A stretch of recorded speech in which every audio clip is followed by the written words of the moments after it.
Now, a consequence is a fact.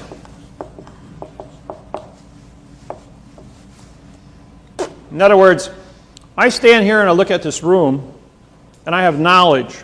My knowledge allows me to understand people, tables, chairs, architectural structures. I specialize in 115 different fields, being an engineer, background, metallurgy, heat treat specialist, chemist, biotech, medical fields. I understand medical fields. I can look at every part of this building. I'm a master mason, bricklayer, concrete, lay tile, carpeting, 6,000 yards.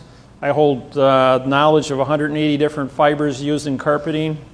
Chemistry to put those things together, which your clothes are made out of, cotton, wool, polyester, rayon, all the different combinations of that.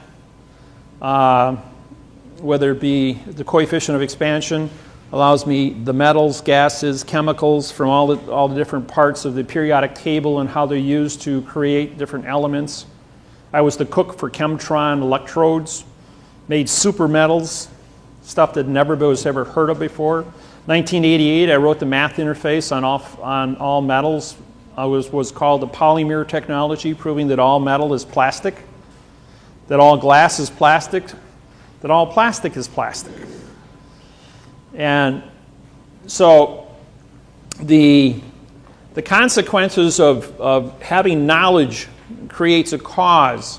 As we get older, we acquire more and more knowledge, which allows us to understand the consequences of the facts. The third thing we're going to do is we're going to think.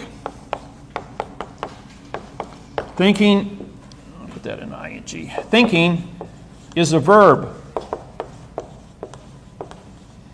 which is motion.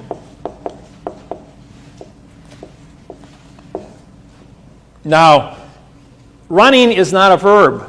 Jumping is not a verb. Driving is not a verb. And thinking, you have to think before you can do all these things. Order of operations, folks. You always have to follow the order of operations to have a legal contract. Even writing the sentence. Writing the sentence is not see the pen. See is a pronoun, the is an adverb, making pen a verb. That's a second grade reader. See the ball. See Jack run. See is an adverb, making now run to Jack to be an adjective of the word run, which is a pronoun, which means nothing. You say, these are first grade readers. They're a complete lie. Don't get your kids tied up in that. You want to teach them how to read? Go to my website. That'll really fry them.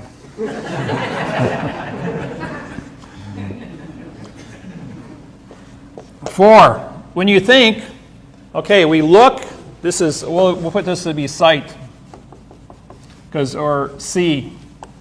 You see stuff, and you need a see treaty, and you need a SEA pass. Sea pass means that you can move a vessel in a sea of space. So when you have knowledge, you have these positions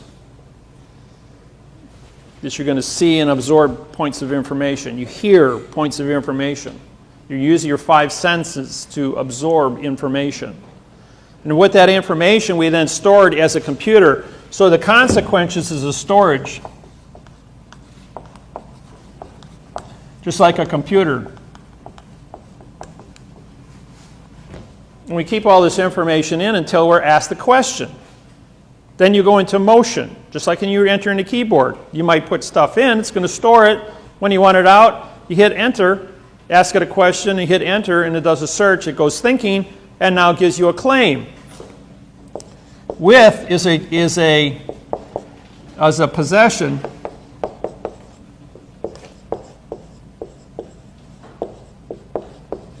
Possessive, which becomes your claim. Now, claims are, you only have 2 different things. You either have a plus or a minus. You're either going to have an award, not award, you're going to have a value. See, the word A means no award, A-W-A-R-D. Award. Now, the word award is because the contract is written in adverb verb, means you get nothing. You might get a future tense, futuristic Federal Reserve note. Or you might get a promise, pay to, in future time, which is a pronoun adverb scenario. But you don't have any now time facts. So therefore, with the possessive, you possess a claim. The claim has to be defined. So we're going to go here 5 of the contract. Now the contract has to be of the contract terms. Number 6 is with the correct sentence structure, communication, parse, syntax, grammar. Okay, what does that mean? Well, there's a thing, you hear the word right, you hear the word truth. Truth is an opinion, by the way.